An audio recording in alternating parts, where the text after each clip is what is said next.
Plaintiff Aaliyah Johnson says the defendant is her sister, and she's nothing but a fake. Aaliyah claims she's always fought the defendant's battles for her, and once she helped the defendant cheat on her boyfriend after he assaulted her. Aaliyah is suing because after she did the defendant and her friend's hair, they failed to pay her. Defendant LaShawn Johnson says during Aaliyah's teen years, she was more interested in pursuing boys than pursuing her education, and now all she does is smoke. LaShawn insists Aaliyah only did her friend's hair and then started threatening LaShawn. She's countersuing for defamation, harassment, and emotional distress. All rise. This court is now in session. The Honorable Judge Greg Mathis presiding. You may now be seated. Start with you. First, I would like to say it's an honor to make your acquaintance. I'm a really big fan. I'm from Detroit, Michigan, so. Oh, is that right? Yes, right. and I am a young entrepreneur, so I'm out here just trying to get it. How old are you again? I'm 24. I'll be 25 in February. What high school did you go to in Detroit? I didn't go to a high school in Detroit. I ended up going to Job Corps in Grand Rapids, right. taking culinary arts and business technology. Good. All right. Glad to hear that. So what brings me here today is my sister. I'm suing her for non-payment of hair services. What'd you do? Oh, I'm actually. She's a liar. in Everything in her life is a lie. Her life is a lie. Yes. Be quiet. I'm sorry. I'm actually currently right now missing 2 days of school to be here. I'm in medical terminology. I'm going for registered nursing. What high school did you go? I actually graduated from Hazel Park High School. Good. All right. Two successful Detroit young ladies. Sounds like if you went to Job Corps, you had a couple challenges too, right? Yeah, we're a little background on us. We're adopted from 2 different families. And growing up, I was kind of I've always been really real, the real sister. And she's always been the fake, fraudulent. I was her go-to. So every time, she would get into a fight or anything, I was the one fighting her battles. Throughout life, that's just kind of the position I played for her. Even currently with her boyfriend who's in the audience, I helped her cheat on him after he was beating on her and all this other crazy stuff. You helped her cheat on him? Yes, I was her wingman. Does he know that? Yeah.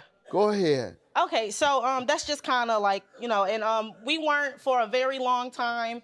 We weren't close or anything like that just because of all of this coming off of her end, and she isn't reliable. I can't count on her for anything, but she can call you with everything. She plays the victim. She can't call me. I'm talking about me. And okay. Yeah, she would call on me, her big sister, for everything, like I said. Okay. Let me hear from you on the background. All right. Well, yes, she's correct. We are both adopted at 6 days and 2 years old. So, of course, we've known each other our whole life. Growing up, we both pretty much had a similar background, both very troubled children, gave our parents problems to the point where we both got kicked out at the age of 16. I actually, when I was kicked out at 16, I lived in a shelter and actually graduated high school, went off to college, still in school. Yeah. She did not graduate Job Corps. Let's put that out here. She's actually, at her teen ages, she actually was more into pursuing boys. No, that's never been me. I was about my money. She was more into pursuing boys, Still and about my money. she actually got pregnant at in 8th grade. That on a happened? field trip. Where did that happen? In regards to her being so into boys, and like I said, at the age of 16, we both pretty much departed. That's why we never had a really tight-knit relationship. And I actually have my proof. Like now, even in her days of today, all she does is smoke and stay exposing somebody's baby daddy or husband on Facebook. Really? That's what I'm doing? Oh, most definitely. That's what you're doing here. You can see right here. Yeah, I want to see proof that you don't owe her money. Oh, I have that let's get to proof that. She's doing something enough to believe that you owe her. Aren't you doing hair? Yes, and I'm she's selling not doing quality hair for extensions. herself. Well, pardon? So I'm selling quality hair extensions. That's what my business is based around. Good. In August of 2016, she called. I got a phone call from my sister at roughly 10 a.m. begging and pleading, yo, sis, it's my friend's birthday and we don't have our hair done. We're kind of strapped for cash. I know this is what you're into. Can you help me out? Being a big sister, that always come through. I came through that day again. After I got done with the services of her friend, I understood that it was her best friend and she was very pressed for time. So she was in a rush. She left. Like I said, it was just in and out for her. After I got done finishing my sister, I had lost a few items of mine as I was packing up to leave. So she tells me, oh, I'm gonna help you find them. So I'm looking around the house, I'm packing my stuff up. She goes out to the driveway. She's like, let me check my car. She gets in her car and she pulls off, Your Honor. She pulls off without paying. And then after I can't find my... I don't believe that, Val. Oh, it's right here. I have evidence. When she texts me that my mother is gonna pick me up. No, Yes, after she leaves. But She I says, want to see what she said. I'll be right back. I'm going to the car right now to look for your things. right here, it's at the top. I'm coming right back. Would you like to see this, Your Honor? Let me see it. But it doesn't say she told you she was just going to look for something in the car. Later down the text messages, you'll see she said that she went to the nail shop. You read it. Now, Okay. you read where it says, I'm just going out to the car to look for your things. And, Okay, you checked my car for your stuff. Nothing is in my car. I'll be there shortly after my pedicure to dip off the money. You could have asked Shari, the friend in question, that's not what that's for the 15 referring right then to. and there. That's not her admitting to telling you she's going to look for your things and then speeding off. That's not what that is. So come on, what else you want to tell me about her owing you this money? Because now you're misleading me. Go ahead. I called my mom and I asked her, do you know anything about the money she's supposed to be paying me for these services? She told me, no, I'm just supposed to take you home. So I'm talking to my sister and I'm sending her text messages back and forth now. We're back and forth. And she says, you should have just asked my friend for the money while I was there. Didn't you do her hair also? Yes, it says it in here. She makes reference to her own hair in there as well. Well, it just says how much the sew-ins were. She said what? She says, well, she texted me that I only told you I was giving you $15 instead of $50.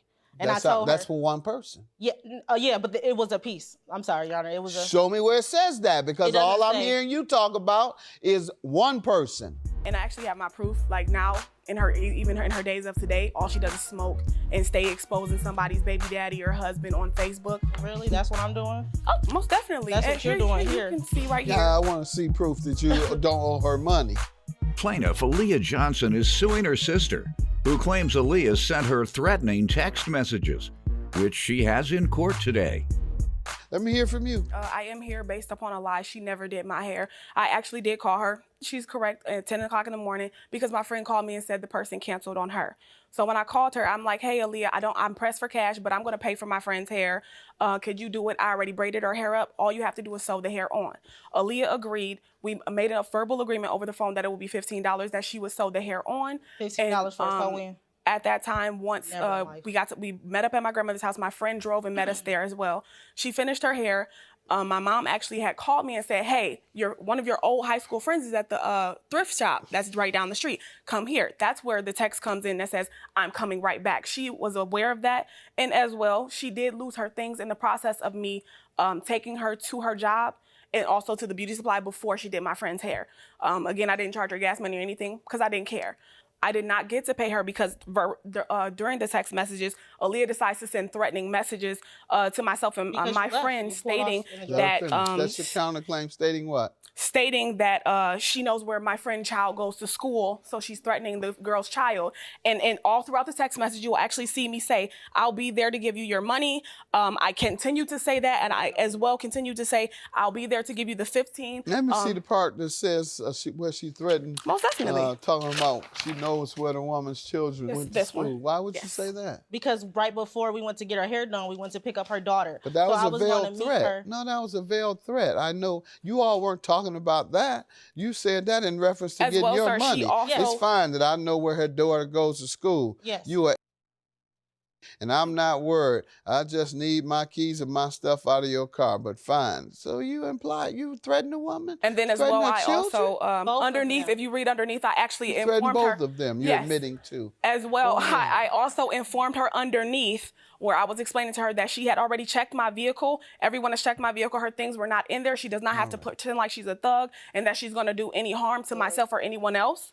That's all at the bottom. And as well, I told her that she will receive the $15 that was entitled to her as well. But she then blocked me. That's what we agreed. Yes, she then blocked me. So she never received that text message. A month goes by. We haven't had any type of communication. So I was actually visiting my witness on the 15th of September.